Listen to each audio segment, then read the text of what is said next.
8시 종목 카틀 코너 본격적으로 출발합니다. 오늘도 양대 증시는 기분 좋은 빨간불로 거래를 마쳤습니다. 어제 정말 아쉽게도 코스피 지수가 2,500선을 목전에 둔 채 마무리를 했는데요. 오늘은 개장하자마자 2,500선을 시원하게 돌파해내면서 거래를 마쳤습니다. 2,510선에서 종가를 형성했는데요.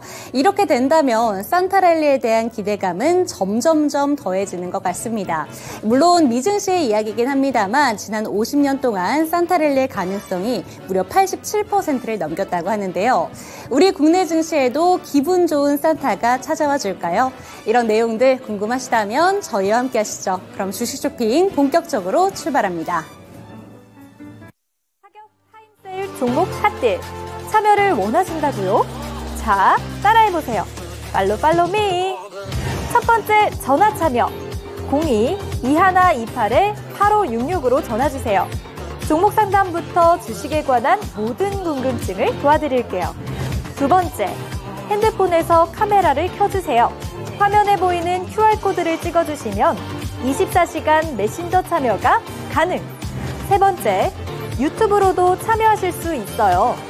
토마토증권통 검색하시고 실시간 라이브 채팅으로 참여 완료. 이때 구독과 좋아요는 필수겠죠? 매일 저녁 8시 종목 카틀과 함께하세요. 어서오세요. 타임어택 코너입니다. 타임어택 코너는요, 한정된 15분 동안만 진행되고 있습니다. 그 시간 동안에 저는 여러분의 핫한 쇼핑을 도와드리고 있는 스탁쇼 호스트 김은지입니다.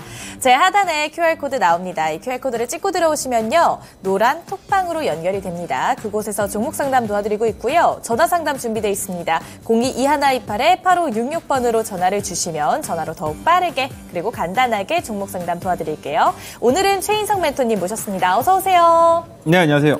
네, 안녕하세요. 오늘 시장이요, 공매도 금지 첫날의 시장보다 훨씬 더 좋은 기록을 내줬어요. 네. 연말에 또 산타랠리까지도 또 기대감이 또 커지고 있는 상황인데 어떻게 보세요? 오늘 시작했었던 지수의 가격이 매우 중요했었는데요. 기존에 공매도 금지로 인해서 큰 폭으로 상승을 했을 때 보여줬었던 코스피 지수의 가격은 2,502.37포인트였습니다. 그런데 오늘 2,504.37포인트로 시작을 하면서 양봉을 만들었다라는 건 그 가격이 저항이 될 것이다라는 걸 이미 시장에서는 간과하고 있었고, 그것을 돌파해 주면서 산타랠리가 올 수 있다라는 희망을 주는 전달의 메시지로 받아들여졌었는데요. 그 외에도 정치 테마주가 오늘 오후쯤으로 바라봤을 땐 더 이상 올라가지 못하는 것이 아닌가. DTS는 상한가를 갔는데 DTNC-RO가 상한가를 가지 못하고 따라가지 못하면서 갭만 띄우고 음봉을 보여줬었는데, 결국엔 시간의 단일가에서 따라가는 움직임을 보여줬었던 것도 좀 인상 깊었고요. 그 외에도 지금 교육 관련주들도 꽤 큰 폭으로 상승을 보여줄 수 있지 않을까라는 기대를 하시는 분들 계시겠지만, 아무래도 스닝이 이미 끝났고 킬러 문항에 대한 이슈는 조금 잠잠해지는 시기가 오지 않을까라는 생각을 하고 있습니다. 하지만 IB 김영이 시간 내에서 조금 상승을 보여줬기 때문에 내일 그 정도 포인트는 짚고 넘어가시는 게 좋을 것 같고요.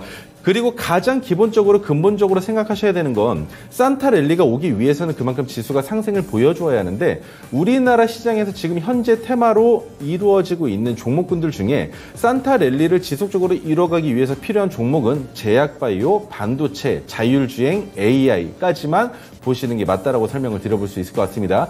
최근에 의료 AI 관련주들을 통해서 제약바이오주들이 상승을 보여줬다면, 지금부터는 실적이 나왔었던 종목군들과 그리고 반도체 같은 경우에는 내일 있을 엔비디아의 실적으로 인해서 내일 다시 한번 엔비디아와 관련되어 있는 종목군들의 상승도 엿볼 수 있을 것 같고요. 오늘 시장에서는 오픈 AI의 CEO였었던 샘 알트만이 결국에는 추방당하면서 마이크로소프트로 갑작스럽게 합류하는 소식으로 인해서 주가가 상승했었던 종목들 또한 있었는데, 내일 시장에서도 마찬가지로 엔비디아의 훈풍으로 다시 한번 시장에서 주목을 받을 수 있을지 관건처럼 보여집니다. 네, 엔비디아에 따라서 시장의 행방이 결정될 것 같습니다. 또 오늘은 어떠한 종목 상담을 들고 와주셨을지 또 15분 종목 상담 시작해보도록 할게요. 네, 가장 먼저 보내주신 감사합니다님의 종목입니다. 광명전기고요. 2,710원에 매수를 하셨고 10% 비중 가지고 계십니다. 매수가까지 갈 수 있을까요? 진단 부탁드려요. 이렇게 왔는데 오늘 2,230원에 마무리가 돼 있네요. 이거 대응 어떻게 해야 될까요? 일단 광명전기 같은 경우에는 좋은 상황이다라고 보시는 게 맞을 것 같아요. 그 이유가 뭐냐면 네. 지금 과거 시점으로부터 현재까지를 바라보자면 아무래도 조금 광명전기가 올라갔었던 위치가 너무 높았기 때문에 이 정도에서 봤을 때는 저점이라고 보실 수 있겠지만 이렇게 길게 보시는 게 아니라 600일 정도, 2년 반 정도의 차트로 보시고 웬만하면 판단을 끝내시는 게 맞는 상황인데 2년 반이라는 기간 동안의 차트에서 바라봤을 때 1,880원이라는 가격을 찍었었을 때가 바로 작년 이맘때를 좀 안 되는 시간이죠. 2022년 10월 달이었는데 그때 이후로 한 번 더 저점을 이탈하지 않을까라고 생각했었던 게 바로 2023년 1월이었습니다. 그리고 최근에도 주가가 큰 폭으로 하락하면서 바닥 구간까지 내려왔었는데 제가 드리고 싶은 말은 하나입니다. 추가 매수 가능하시지 않을까요? 추가 매수 하시면 너무 좋을 것 같은데 자 차트에서 보시면 1,960원, 2,125원 그리고 위에 3,170원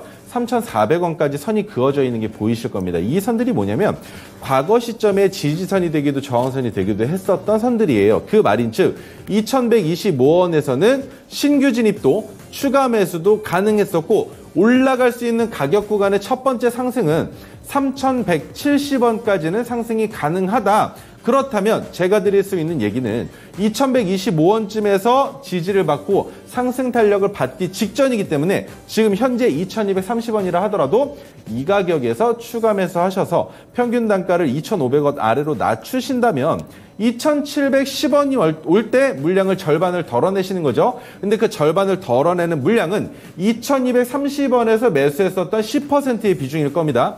그러면 그 10%의 비중을 대략 20% 이상의 수익권으로 나오시는 격이 될 거예요. 그 다음에 남은 물량을 3,170원까지는 못 갈 수도 있으니 3,000원에서 절반, 3,100원에서 절반 정리하시면서 광명전기는 나오시는 게 맞다라고 설명을 드려볼 수가 있는데 자, 첫 번째.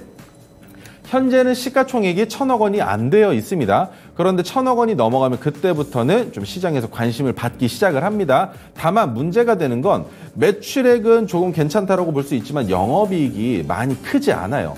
이게 전기 관련된 이런 전력 관련된 회사들 같은 경우에는 실질적으로 무언가를 판매해가지고 매출을 만들어야 되는데 그로 인한 실적이 그렇게 크게 반영되지가 않는다는 거죠. 그리고 부채 비율과 유보율로 바라봤을 때는 10분의 1 정도의 차이를 보여주고 있기 때문에 이 정도면 매우 건전한 상황이다라고 볼 수 있는 기업이고요. 여기에서는 더 올라갈 길은 남아 있으나 내려가기에는 쉽지 않은 기업이다라고 생각하시는 게 맞을 것 같습니다.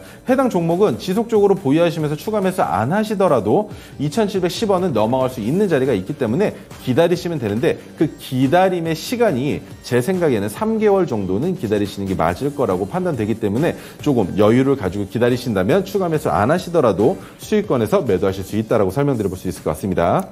네, 광명전기 앞으로의 전망이 기대된다라는 말씀과 함께 2,230원 부근에서 추가 매수 의견 주셨고요. 3,000원대부터는 분할 매도 의견 주셨습니다. 다음 종목도 가보도록 할게요. 주성민님께서 보내주신 종목이고요. 트윈입니다. 13,880원에 매수를 하셨고 10% 비중 있으십니다. 매수가까지가 왔는데 놓쳤어요. 진단 부탁드립니다. 라고 하는데 좀 안타깝네요. 어떻게 대응하면 좋을까요? 팀 같은 경우에는 우선적으로 영업이익이랑 당기순이익, 매출액, 그리고 부채비율, 유보율까지 조금 먼저 보고 설명을 드리는 게 맞을 것 같은데요. 지금 현재 상황으로 봤을 때는 작년에 적자로 전환됐기 때문에 지지가 됐었던 가격 구간이 이탈된 것이다라고 보는 게 맞을 것 같습니다. 그러니까 지금 제가 동그라미 치고 있는 가격 구간들을 보시면 지지가 됐었다라고 생각이 드는 자리이기 때문에 최근에 주가가 돌파가 나올 때 매수하신 게 아닌가라는 생각을 조금 해볼 수 있을 것 같은데요. 이 자리까지는 언제든지 올 수 있는 기업입니다. 그런데 이번 연도 매출도 실적도 영업이익도 중요하겠지만 또 어떻게 보면 크게 바라볼 수 있는 건 부채 비율에 비해서 유보율이 너무나 좋은 상황이에요. 부채 비율은 11%인데 유보율이 1,800%라는 건 자금의 여유는 있는 기업이다. 다만 지금 현재 실적이 안 나오고 있고 마찬가지로 해당 종목도 시가총액이 1,000억 원이 조금 안 되는 종목인데 지금 시청자분께서 매수하셨던 가격을 넘어가면 시가총액이 1,000억 원이 넘어갈 겁니다. 그리고 그로 인해서 주가를 상승시키기 위해선 트윈이 가지고 있는 모멘텀이 무엇이 있는지를 알고 가셔야 되는데 로봇과 AI 쪽에 치중이 되어 있어요. 2차 전지에도 엮여 있었지만 실질적으로 2차 전지의 효과는 많이 보지 못한 기업이라고 생각하시는 게 맞기 때문에 로봇과 AI로 보셔야 되는데 2024년에 로봇과 AI의 기대감이 매우 큽니다. 그래서 장기적으로 좀 더 지켜보셨으면 좋겠어요. 제가 바라보고 있는 가격 구간은 2만 원까지는 조금 무리가 있지 않을까라고 생각을 하고 있지만 15,000원 단까지는 무조건 올 수 있지 않을까라고 생각을 하고 있습니다. 그 이유 중에 첫 번째가 제가 16,500원 정도의 선을 하나 긋고 설명을 드리겠습니다. 이게 선을 긋고 바라보면 이 정도까지는 진짜 오지 않을까라는 희망이 되기도 합니다. 그리고 반대로 말씀을 드리자면 종목에서 적자로 전환되고 지속적으로 주가가 하락할 때에는 얼마나 내려갈지 알 수가 없는 거는 누구나 다 알고 있는 사실인데 여기에서는 반대급부가 생깁니다. 그게 뭐냐면 매출액에 따라서 영업이익에 따라서 주가가 올라가고 내려가는 경우는 그렇게 크지 않아요. 왜? 지금 매출액이 작년보다 많이 증가했고 영업이익이 2배 가까이 늘었으면 우리가 실질적으로 바라볼 땐 그러면 시가총액이 2배 늘어야 되는 거 아닌가? 그런데 에코프로는 어떻게 보셨습니까? 2차 전지로 인해서 매출액과 영업이익이 증가됐지만 그렇게 큰 폭으로 올라갈 정도로 얼마나 올라갔습니까? 50배가 넘게 올라갔잖아요. 그만큼 영업이익과 매출액을 만들지 못했다는 것이죠. 그 말은 즉 꿈을 먹고 성장을 했다라고 설명을 드려보는 거기 때문에 트윈은 아직까지 상장된 지 497거래일밖에 되지 않아서 그 부분 때문에 투자 심리가 위축되어 있다라고도 볼 수 있는 종목이고 그렇다면 트윈이 날개를 펼치고 날아갈 수 있는 시장은 언제냐? 지금으로부터 103거래일이 지난다면 내년 상반기가 끝나갈 때쯤이겠죠. 하지만 그때가 되면 AI와 로봇 관련주들의 훈풍이 불어오는 테마의 순환 매장이 일어날 텐데 그때는 16,500원을 넘어갈 가능성이 높다라고 설명을 드려볼 수 있는 것이죠. 자, 동그라미 치면서 다시 한번 설명을 드려보겠습니다. 지금 그려져 있는 동그라미들은 조금 지워보고 설명을 드리는 게 보기 편하실 거니까 지우고 설명을 드려보겠습니다. 자, 그렇다면 16,500원 단에서 지지와 저항이 일어났었던 그 가격 구간들이 이렇게 눈으로 훤히 보인다는 거죠. 확대를 해서 보여드리겠습니다. 이렇게 보면 어떻습니까? 해당 가격에 지지가 되려고 하다가 깨지고 돌파를 보여줬지만 다시 그 자리에서 횡보하면서 힘겨루기가 일어났었던 가격이라면 그 아랫단의 15,000원까지는 언제든지 올라갈 수 있다라고 생각해 볼 수 있지 않겠습니까? 그리고 지금 현재 주가를 기준으로 10,000원에서 16,500원까지 이거 뭐 얼마 안 걸리겠죠?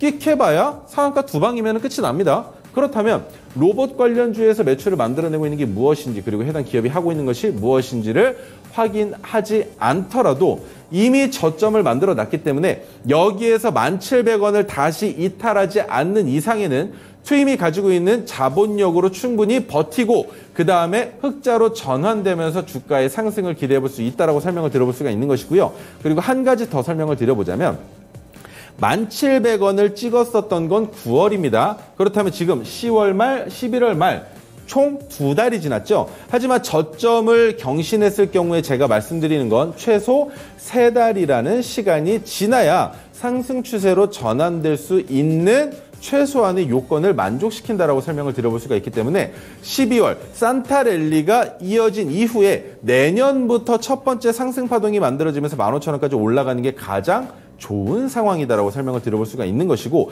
그때까지 잠자코 야금야금 올라가다가 내년 초반에 우리 구정 때쯤에 주가가 상승해 준다면 확실하게 15,000원까지는 상승도 바라볼 수 있는 종목이다라고 설명을 드려볼 수 있습니다. 단 여기에서 1,700원을 이탈한다면 어디까지 내려가는지를 확인해 보셔야겠지만 내려갔다가 다시 한번 1,700원까지 주가가 올라온다면 그 자리에서는 무조건 10%의 동일 비중으로 추가 매수하셔서 평균 단가를 12,000원 중반대까지 낮추시고 그 상황에서 추가 수익을 만들어 볼 수 있는 종목이다라고도 설명을 드려볼 수가 있겠습니다. 네, 결국에 트윈 이 종목은 2024년에 또 AI와 로봇주들이 관심을 받을 때까지는 조금 기다리셔야 될 것 같습니다. 다음 종목도 가보도록 할게요. 하나오션입니다. 31,240원에 매수하셨고 20% 비중이 있습니다. 사실 조선업황들에 대한 우려는 계속해서 나오고 있지만 또 좋다 하는 좋은 얘기들도 들려오고 있어요. 어떻게 대응하면 좋을까요? 조선업황과 그리고 해운업 같은 경우에는 지속적으로 말씀을 드리는 건 그겁니다. 지금부터 물 만난 물고기다라고 설명을 드리고 있는데 그 이유 중에 첫 번째는 조선업황 같은 경우에는 지금 수주 계약이 많을 시기예요. 그리고 해운업 같은 경우에는 지금부터 물량을 수출하거나 수입해오는 배를 움직여서 운항을 해서 돈을 버는 시기가 바로 지금이라고 설명을 드리는 거죠. 네. 그렇기 때문에 조선 업황이면서 저점을 찍었었던 건 지수와 동일하게 찍었다면 지금부터는 상승 탄력을 받으면서 주가를 상승시키는 장이 올 것인데 네. 여기에서 우려가 되는 것은 단 한 가지입니다. 과연 하나오션이 주가가 올라간다고 했을 때 어디까지 올라가면 고점 가격 구간으로 볼 수 있고 그 정도에서는 횡보할 것인가 라는 걸 생각해 봤을 때 저는 시청자분의 평균 단가에서 조금 위의 가격을 밖에 제시해 드릴 수가 없어요. 많이 올라가봤자 33,000원이 끝이다라고 생각을 하시고 그 자리에서는 전량 매도하시는 게 맞다라고 설명을 드려볼 수가 있는 종목인 거죠. 이 종목의 특성상 박스를 그리고는 있지만 그 박스의 상단 가격 구간입니다. 지금도. 근데 31,240원이라는 가격이 거기에서 33,000원까지 바라봤을 때 수익 구간이 얼마 크지는 않죠. 5% 정도밖에 되지 않지만 네. 그 정도만으로도 그냥 이 정도 수익 냈으면 나는 괜찮다라고 생각을 하시고 뒤도 돌아보지 말고 매도하셔야 되는 거고 그 다음에 만약에 하나오션의 주가가 다시 내려온다면 가장 메리트가 있는 가격은 2만 원을 이탈하는 가격입니다. 네. 19,000원대라고 볼 수 있겠죠. 그 정도에서는 언제든지 매수가 가능한 종목이다라고 설명을 드려보는 것이기 때문에 이번에는 상승 추세가 이어진다면 내년까지도 계속적으로 조선 업황에 대한 것들이 좋은 사이클을 만들어낼 겁니다.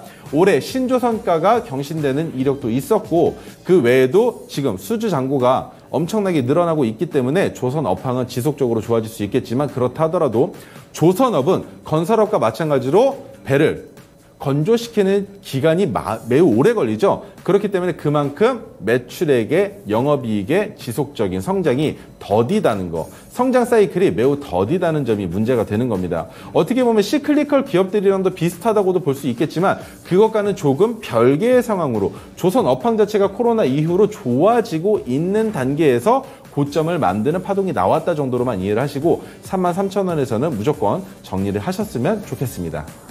목표가 33,000원 설정해 주셨습니다. 한 종목 더 가볼 수 있을 것 같은데요. 3천당 제약입니다. 85,800원에 매수하셨고 비중 20% 가지고 계시네요. 오르는 듯 싶더니 이거 언제쯤 본격 반등할까요? 이거 기간 오래 걸릴까요? 이렇게 왔어요. 네. 오늘 3천당 제약이 71,600원에 마무리됐습니다. 이거 어떻게 대응해야 될까요? 매우 어렵습니다. 3천당 제약은 지금 올라간다 하더라도 더 볼 수 있는 가격 구간은 있지만 평균 단가가 매우 안 좋으시기 때문에 그 이상의 기대를 하진 않으시고 85,800원이시면 86,100원 정도의 매도를 하시는 게 맞다라고 설명을 드려볼 수가 있는 거죠. 그 말인즉 내 BEP 가격에서 물량을 정리하자. 아주 소량 수수료 정도의 수익만 보고 나오셔야 된다고 말씀을 드리고 있는 건데 정말 기가 막히게 주가가 상승해서 9만 원을 넘어갈 수도 있겠지만 그러지 못하게 될 경우에는 주가가 이탈할 수도 있는 종목이기 때문에 꼭 가격 타임세일 종목 핫딜 참여를 원하신다고요? 자, 따라해보세요. 팔로미. 첫 번째 전화 참여 02-2128-8566으로 전화주세요. 종목 상담부터 주식에 관한 모든 궁금증을 도와드릴게요. 두 번째 핸드폰에서 카메라를 켜주세요. 화면에 보이는 QR코드를 찍어주시면 24시간 메신저 참여가 가능. 세 번째, 유튜브로도 참여하실 수 있어요. 토마토증권통 검색하시고 실시간 라이브 채팅으로 참여 완료. 이때 구독과 좋아요는 필수겠죠? 매일 저녁 8시 종목 핫딜과 함께하세요. 네, 15분 상담 코너 끝났습니다. 저희 마지막 종목으로 3천당 제약 이야기를 하다가 좀 마무리가 됐는데요. 조금 전에 들려온 얘기를 좀 한번 정리를 해보자면 본전가에는 한번 정리를 해보자 이런 이야기를 해주신 것 같습니다. 네. 근데 사실 어제 시간의 거래에서부터 굉장히 강력한 이슈가 있긴 했었잖아요. 그래서 아무래도 이슈 상담을 보내주시면서 이 이슈에 따라서 좀 긍정적인 반응이 나오지 않을까 기대하고 올려주신 것 같기도 한데 이러한 큰 이슈가 있었음에도 너무 평단가가 높다 이렇게 보시는 걸까요? 그것도 그렇고요. 지금 주가의 위치 자체가 너무나 위험한 꼭지점을 3번이나 찍어놨는데 그 3번이나 찍었었던 그 꼭지점에 산 중턱이 아닙니다. 거의 정상 부근에 평균 단가가 있으신 거예요. 85,800원이라는 네. 가격이. 그런데 올라갔다가 너무 급격하게 내려가게 될 경우에는 매도를 못하면 무조건 손실로 전환될 수밖에 없는 평균 단가이기 때문에 이런 종목은 굳이 리스크를 감당하면서 주가를 더 높은 가격까지 올라갈 때 매도하는 것이 아니라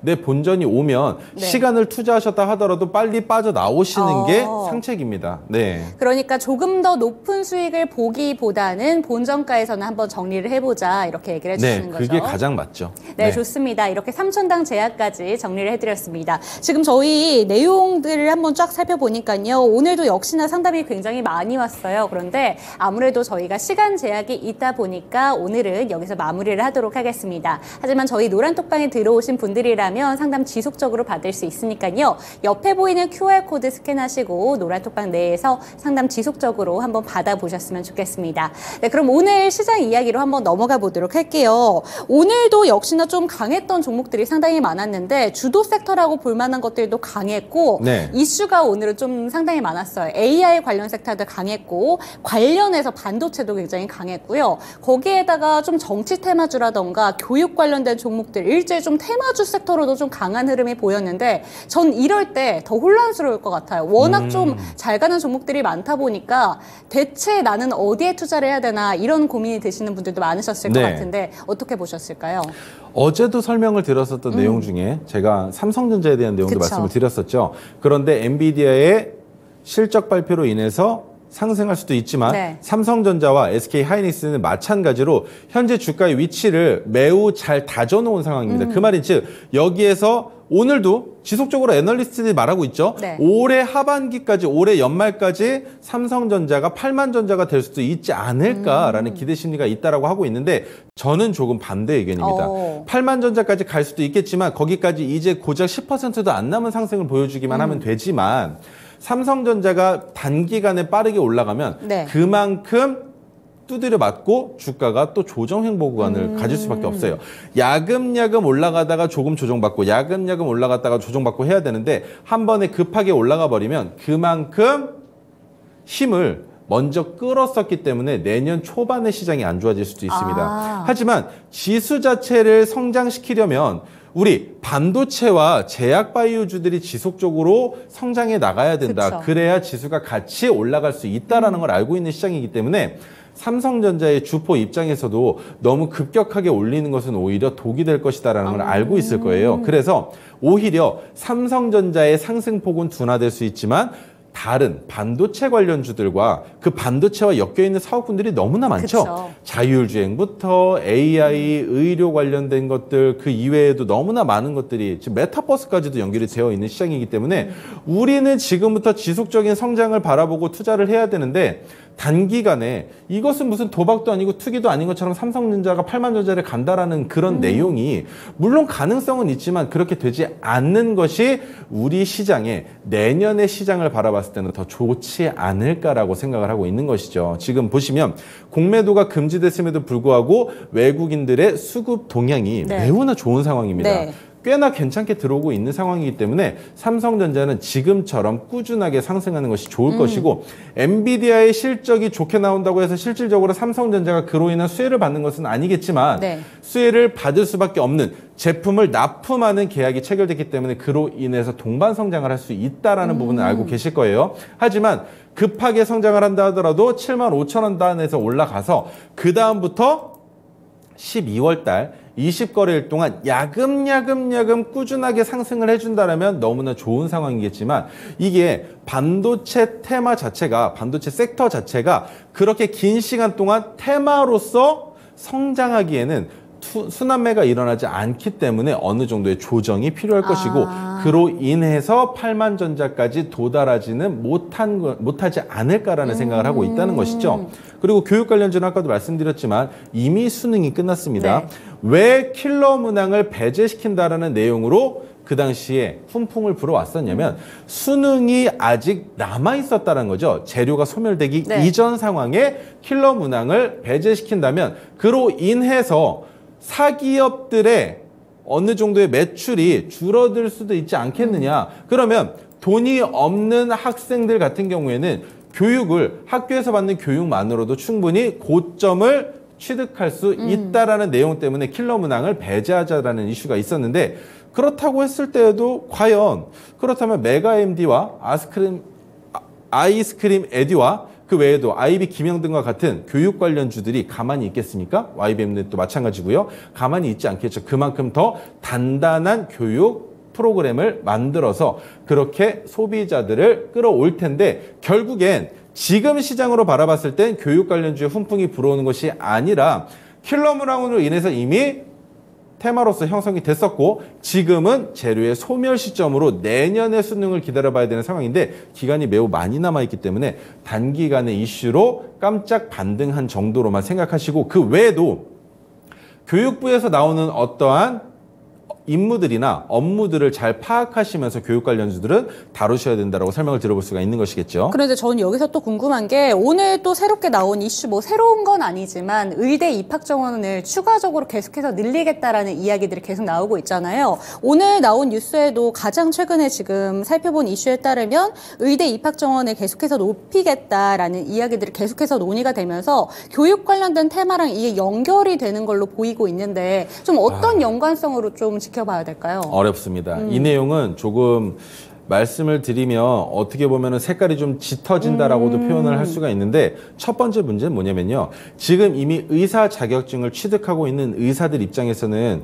더 이상 나의 경쟁자가 생기는 걸 원치 않습니다. 우리가 뭐 변호사도 마찬가지고요. 네. 그런 상황인데 전국을 바라봤을 때에는 의사들이 더 많아져야만 해요. 왜냐하면 지방으로 갈수록 변두리로 갈수록 정말 병에 시달리면서 큰 병원이 근처에 없어서 결국에 치료를 받지 못하고 병환을 앓다가 돌아가시는 분들이 많다는 거죠. 그 문제를 해결하는 일환으로 조금 더 많은 의료진들이 생겼으면 좋겠다라는 게 정부의 방침이라면 의사들의 입장에서 그리고 병을 치료하면서 돈을 버는 병원의 입장에서는 수도권에 있으면서 모든 인프라를 구축할 수 있는 병원에 있는 의사들과 같은 계열이지만 지방으로 파견 나가는 의사들 간에 격차가 생겨버린다는 거예요.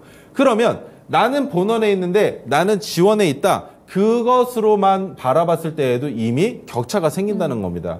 그래서 그런 것들을 조금 더 순화시키기 위해서 필요한 것은 의사가 더 많이 탄생해야 하는데 그렇다고 하더라도 실질적으로 교육 관련주들이 의사와 관련되어 있는 교육을 실질적으로 하고 있는 기업은 많지 않습니다. 네. 그렇기 때문에 이것에 혼동되시면 안 된다는 거예요. 혼란을 야기시키는 뉴스일 뿐 실질적으로 보시면 지금 의사 면허와 관련되어 있는 온라인 교육을 여러분들 찾아보시려면 보실 수 있겠습니까? 그리고 과연 그것이 실질적으로 우리에게 도움이 될까요? 보통은 의사라는 직종은 말이죠. 가장 중요한 건 결국 실습입니다. 네. 그래서 학교에서 진행을 많이 하죠. 하지만 그 실습이 아니더라도 필기 공부하는 정도로는 서점에서 책을 사서 보는 정도로도 충분히 다 이해를 할 수 있을 만큼 이미 그 공부를 하고 있는 학생들의 커리어가 높다는 거죠.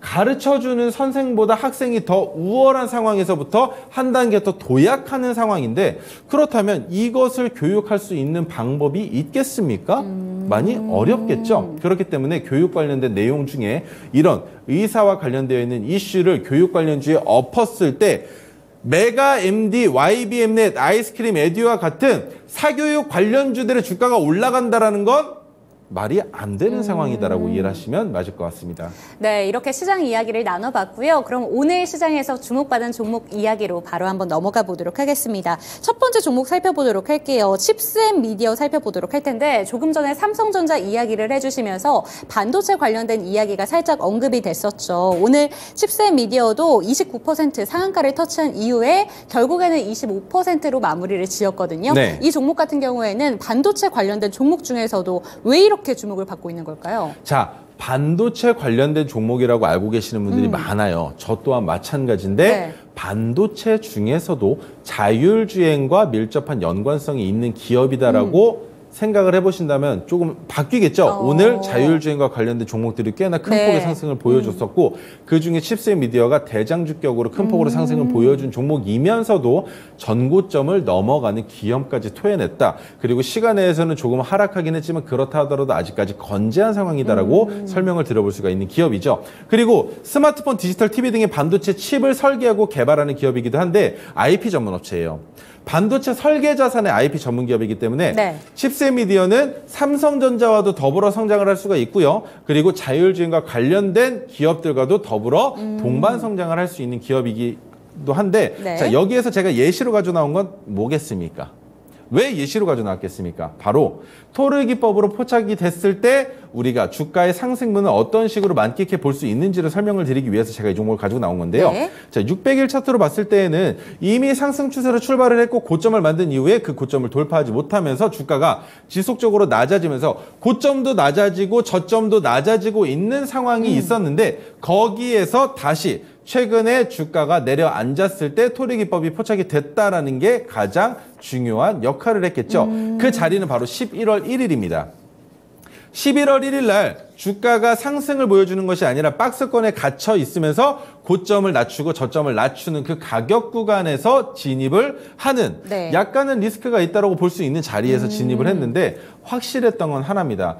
반도체 관련 업황은 결국엔 우리나라 지수가 바닥을 다지고 있는 상황이기 때문에 반등이 나올 수밖에 없는 시장이다라고 보고 있었죠. 저 또한 마찬가지로 10월 달에 지속적으로 언급드렸었던 건 지금부터는 지수가 상승해야만 한다. 왜? 추석이 끝났을 때부터 지속적으로 언급을 드렸습니다. 더 내려갈 수 있습니다. 내려갈 수 있지만 V자 반등을 보여줄 수밖에 없는 상황이기 때문에 V자로 올라갈 때 우리가 지금부터 신규 진입의 관점으로 분할 매수를 한다면 무조건 수익 구간 위로 지수가 상승할 수밖에 없다라고 설명을 드렸었는데 악재를 모두 다 겪었습니다. 추석이라는 악재 아닌 악재를 겪었고 이스라엘과 팔레스타인의 전쟁으로 인해서 지수가 한 번 더 하락했었고 그로 인해서 유가가 상승하면서 유가가 안정화되는 그 기간까지의 혼조세를 끝낸 이후에 유가가 어느 정도 안정세로 접어들면서 포착된 종목이 칩셋 미디어 그리고 기간으로 봤을 때에도 11월에 들어서면서부터 종목들이 꽤나 많이 상승세로 이어지고 있다. 그냥 기술적 반등이라고도 볼 수 있는 겁니다. 굳이 토르 기법이 없어도 진입할 수 있는 종목이에요. 하지만 기법이 포착됐을 때 우리는 이 기법에 포착된 종가의 가격을 이탈하지 않는다면 충분히 수익 구간으로 왔을 때 매도해 볼 수 있겠구나. 어디로? 고점이 점점 낮아지고 있기 때문에 낮아지는 선을 대각선으로 그어봤을 때 그 정도에서부터 분할 매도를 준비할 수 있는 종목이었었고 자, 여기서 한 가지 더 있습니다. 최근 지난주에 고점을 찍으면서 음봉을 만든 적이 있었어요. 그 고점을 넘어가면서부터 칩셋 미디어의 주가 상승분이 큰 폭으로 들어왔다는 거죠. 그만큼 수급이 들어올 수밖에 없는 자리를 미리 만들어 놨었고 그 초석을 만들어 놓은 다음에 그 자리를 넘어가면서 너네 일부러 이렇게 만들어 놓은 것이지 그 가격 구간에 있었던 차익 실현 물량과 투심이 가득했던 차익 실현 물량들이 전부 다 쏟아져 나오는 매물대가 이 가격 구간일 텐데 그 가격을 돌파하면서 주가를 올리고 있으니 이거 매물대 자리가 아니었구나. 이 자리가 넘어가면 그 위는 없구나 라는 생각이 들게끔 만들었었던 52주 신고가 경신이 바로 오늘이었다라고 생각을 해볼 수 있겠죠. 그렇기 때문에 상한가에 도달해서 끝내지는 못했으나 오늘 시간에서도 하락을 해주긴 했지만 우리가 여기서 바라볼 수 있는 건 지난주에 윗꼬리를 달면서 고점을 만들었었던 그 가격을 종가 기준으로 이탈하지 않는다면 지금도 고점으로 보여지지만 한 번 더 진입할 수 있는 자리를 찾아볼 수 있다라는 게 칩셋 미디어를 바라보는 관점입니다. 네, 추가적인 상승이 나올 수도 있는 종목이다라는 점을 짚어주셨습니다. 그런데 저는 또 궁금한 게요. 이게 칩셋 미디어가 9월 달쯤에 엔비디아의 경쟁작이다라는 이야기가 한번 나온 적이 있어요. 이게 뭐 10배 빠른 AI 칩이다 이런 내용이 함께 나온 적이 있는데 내일 또 조금 뒤면 또 기다려지는 엔비디아 실적 발표가 있잖아요. 이거랑 연관을 지어서 본다면 좀 어떻게 좀 연관이 될까라는 생각도 들었거든요. 엔비디아와 연관성을 만들 수가 있어요. 만들 수가 있는데 문제가 되는 것은 말이죠. 엔비디아의 실적으로 인해서 실질적으로 수혜를 받는 종목이냐 아니면 수혜를 받지 못하고 덩달아 올라가는 종목이냐에 대한 옥석 가리기가 필요한 상황이란 말이죠. 그런데 여기에서 더 큰 문제가 뭔지 아십니까? 시장에서 말이죠. 옥석 가리기를 할 때 관련이 되어 있지 않음에도 불구하고 오전에 붙는 수급의 양에 따라서 같이 덩달아서. 네. 오히려 부대장주까지도 승격하는 경우들이 있다는 거예요. 그렇다면 칩셋 미디어는 엔비디아의 실적이 발표되기 이전에 이미 오늘 자율주행으로 주가가 올라갔습니다. 그런데 내일은 반도체를 따라서 주가가 한 번 더 올라갈 수 있는 상황이 나올 수 있겠죠. 왜? 오늘 거래량을 붙이면서 전고점을 돌파하면서 52주 신고가까지 경신했기 때문에 내일 매도세가 강하다고 해도 거래량이 붙겠죠. 근데 그 거래량을 매수세로 오인하는 것이 아니라 시장 참여자들이 대거 포진되어 있는 종목이다라는 오해를 사게 된다면 엔비디아의 실적이 호재로 나오게 될 경우에 칩셋 미디어가 먼저 위로 뛰어 올라갈 수도 있다라고도 생각해 볼 수 있는 겁니다. 네, 엔비디아까지 연관성도 함께 짚어주셨습니다. 칩셋 미디어 살펴봤고요. 이번에는 리뷰 타임으로 한번 넘어가 보도록 하겠습니다. 첫 번째 종목은 저희 어제 짚어봤었던 GL팜텍이라는 종목인데요. 저는 딱 기억에 남는 게 에크논 크림이 기억이 나는데 제가 옆에서 지켜보니까 저희 멘토님께서도 오늘 여기 여드름 패치가 딱 붙여져 있는데 에크논 크림이 지금 정말 잘 팔리면서 이 종목도 잘 간다라는 얘기를 해주셨고 하루 만에 이렇게 높은 수익률을 나타내줬습니다. 이 종목 더 갈 수 있을까요? 네, 더 갈 수 있는 상황입니다. 그리고 저는 오늘 이걸 붙이긴 했지만 에크논 크림을 안 쓰니까 하지만 이게 언급해도 되는지 모르겠지만 우리 토마토에는 아주 이쁘고 그리고 메이크업도 잘하시는 인지쌤이 계시죠. 그 인지쌤이 붙여주신 그 상황이기 때문에 여러분들께서는 제가 붙였는 거 안 보이시죠? 안 보이실 겁니다. 잘 가려놨기 때문에. 하지만 GL팜텍의 가장 큰 모멘텀은 결국엔 에크논 크림입니다. 여드름과 뾰루지의 치료제로도 많이 알고 계시는데 그것과 한 가지 더 있죠. 아스피린과 라베프라졸을 합성시켜서 임상 결과가 긍정적으로 나왔다라는 내용이 있지만 이것은 아직까지 아닌 겁니다. 지금부터 나와야 되는 실적인 거지 아직까지는 에크논 크림으로 인해서 주가가 상승하고 있는 정도로만 바라보셔야 되는 게 맞는 것이고요. 그리고 가장 중요한 건 3분기 매출이 분기 기준 사상 최대치를 기록했다. 그랬기 때문에 지금 주가가 상승을 하고 있다는 것 한 가지 더 설명을 드려보자면 목표가로 제시해드렸던 가격은 1,850원이었는데 오늘 어땠습니까? 너무나 안타까운 상황인 거죠. 1,830원에서 마무리가 됐습니다. 고점을 그렇게 만들어 놓고 1,700원까지 내려오긴 했지만 언제든지 충분히 올라갈 수 있으며 지금 지속적으로 신고가를 경신하고 있기 때문에 우리가 조금 더 기다려봐도 괜찮은 제약바이오 관련주다. 그리고 제약바이오 관련주들은 반도체주들과 마찬가지로 지수를 상승시키기 위해서는 필수적으로 성장해야만 하는 섹터라고 볼 수 있기 때문에 여기에서 GL팜텍이 한 번 더 수혜를 받을 가능성이 있겠죠. 그리고 한 가지 더 말씀을 드려보자면 여기서 GL팜텍이 갭을 띄우면서 1,850원을 넘어가는 날짜도 나올 수 있는데 그때가 가장 위험한 상황이 될 수도 있는 겁니다. 갭을 띄워놓고 윗꼬리를 달면서 음봉을 만들어낸다면 그 말이 무엇이 되냐면 기간이 얼마나 걸릴지 모르겠지만 그 고점을 넘어가기 위해서 우리는 다시 물량을 매집해가는 긴 횡보 구간을 가져갈 거야 라고 세력이 알려주는 신호가 돼요. 그래서 신규 진입은 하시면 안 된다라고 설명을 드려볼 수 있습니다. 네, 그럼 GL팜텍 같은 경우에는 어제 들어가신 분들이 아니라면 지금 신규 자리는 아니다라고 짚어주셨는데 지금 살짝 20원 못 미친 상태에서 거래를 마쳤잖아요. 목표가까지는 터치할 수 있다 이렇게 보시는 거죠? 목표가를 넘어갈 수 있는데 얼마나 더 올라갈 수 있는지에 대한 확신이 없습니다. 왜냐하면 시장은 급변하죠. 매일매일 하루가 다르게 급변한다고도 생각을 하시겠지만 저 같은 데이 트레이더 입장에서는 매일매일이 아니라 30분, 10분 단위로도 시장이 바뀝니다. 어떠한 뉴스 하나에 어떠한 수급의 동향에 따라서 프로그램이 매수를 하다가 매도로 전환하든지 아니면 외인과 기관이 양매수를 하다가 갑작스럽게 매도로 전환하든지 어떠한 상황이 어떻게 갑작스럽게 나올지 알 수 없기 때문에 고점 가격 구간에 있는 종목군들은 정말 세심하게 분석하고 판단하셔야만 한다라고 설명을 드려볼 수가 있는 거겠죠. 그럼 분석은 어디서 들어볼 수 있다?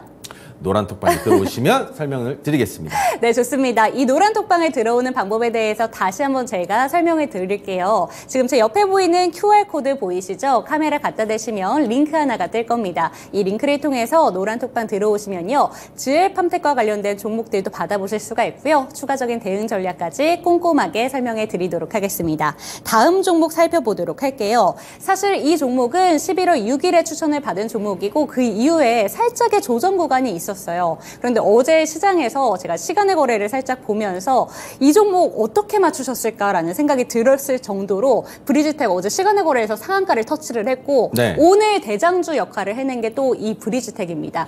어떻게 하셨어요? 봤죠. 와, 네.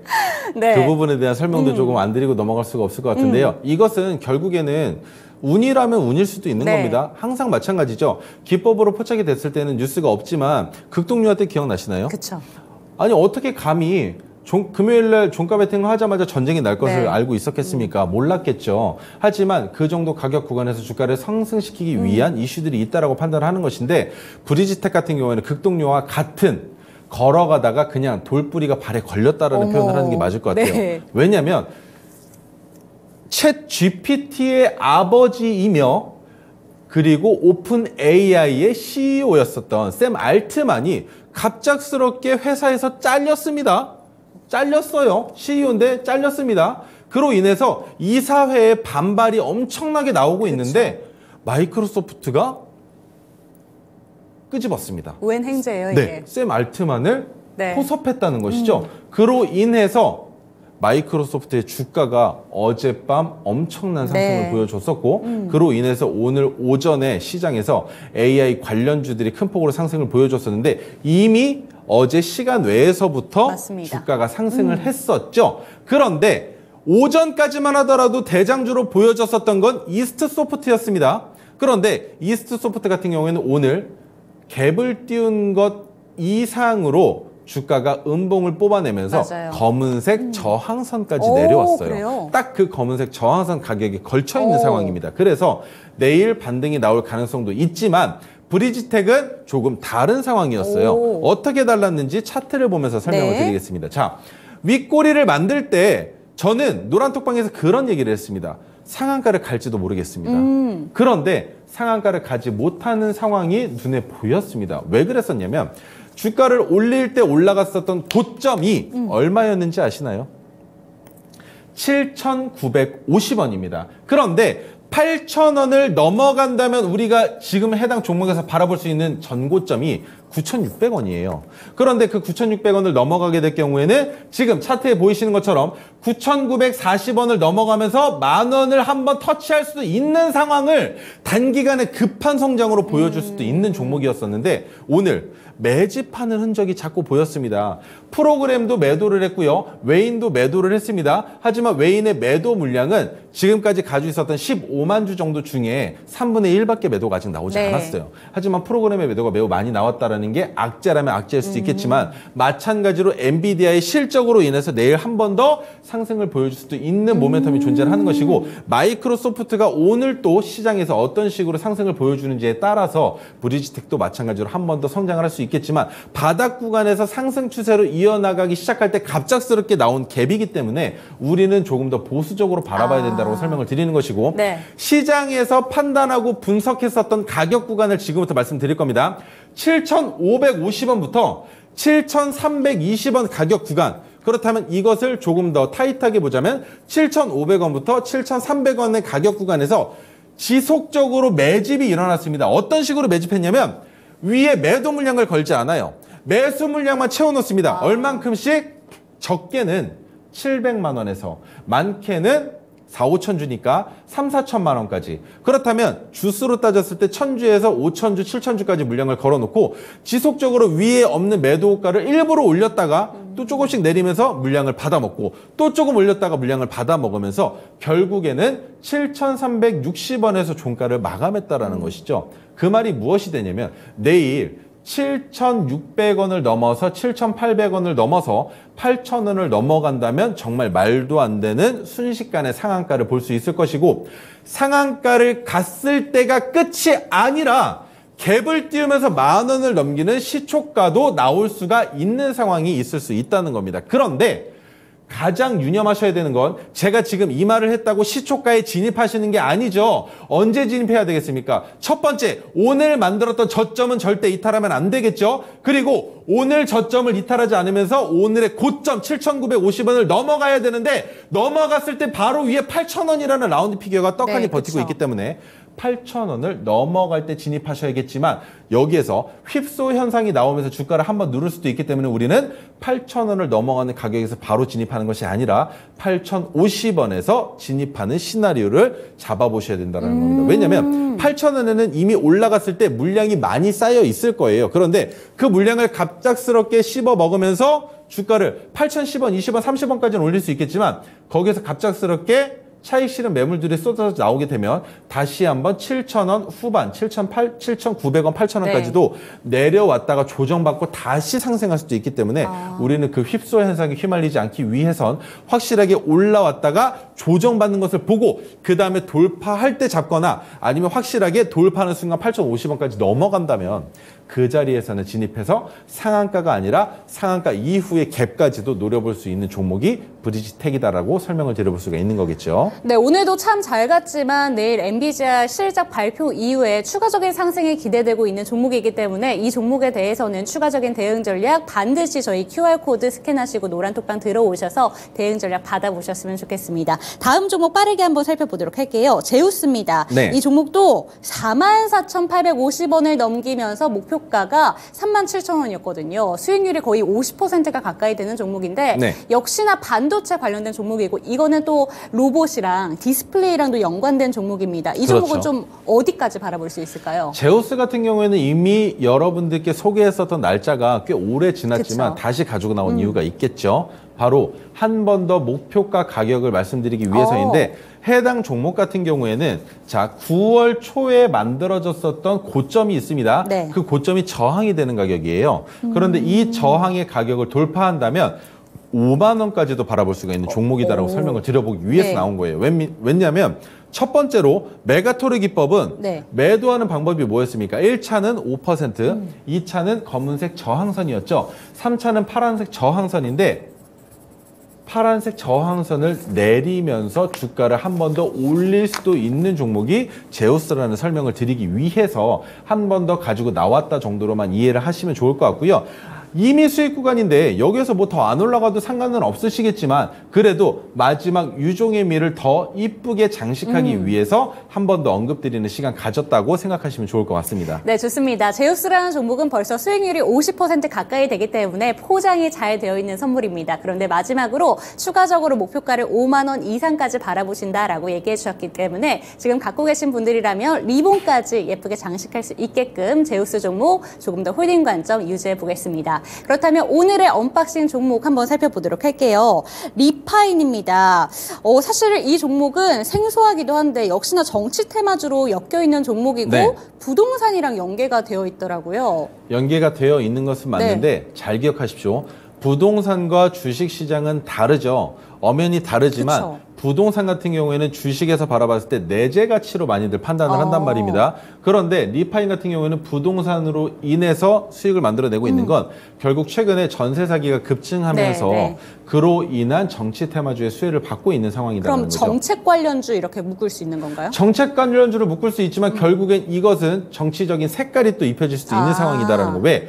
한동훈 법무부 장관이 출마한다라는 선언을 밝히면서 한동훈 법무부 장관이 하고자 하는 것은 전세 사기 방지와 네. 그다음에 마약류 취급 관련된 내용들을 더 근절하겠다라는 내용으로 리파인의 주가가 상승할 가능성이 있다라고 생각을 하고 있는 것이죠. 하지만 그렇다 하더라도 전세 사기는 근절돼야 하는 것이 맞는 것이고 그로 인해서 매출이 성장성이 지속적으로 보여지고 있는 종목입니다. 자, 그런데 여기에서 차트를 보시면 조금 의아하실 거예요. 네. 첫 번째로 왜 의아하냐면 제가 종목을 설명을 드릴 때 첫 번째로 저점을 지속적으로 이탈하고 있는 종목군들은 추천하지 않습니다. 그리고 저점을 경신했을 때 3개월이 지나지 않는다면 마찬가지로 제가 추천드리지 않죠. 그리고 1차 상승 파동이 나오지 않는다면 마찬가지로 설명드리지 않습니다. 그런데 리파인 같은 경우에는 한 가지예요. 토르 기법이 포착이 됐기 때문에 그로 인해서 이번에 1차 파동을 만들 수 있는 자리가 오지 않을까라는 기대 심리가 있는 것이고,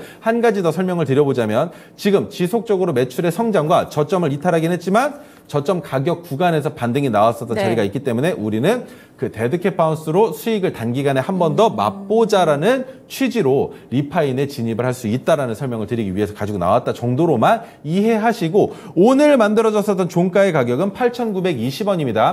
8,920원 위에서 진입하시는 게 아니라 8,920원 아랫단에서 내일 주가가 내려올 때 아랫꼬리에서는 진입이 가능하다라고 설명을 드려볼 수 있는 종목이겠죠. 네, 좋습니다. 오늘의 언박싱 종목으로는 리파인 살펴봤습니다. 8,920원 아랫단으로 내려오게 된다면 내일도 추가적인 진입 가능하다라는 점 짚어주셨으니까요. 이 종목 관심 종목에 넣어두시고 꼼꼼하게 체크해 보셨으면 좋겠습니다. 그럼 매수 전략 화면을 통해 만나보시죠.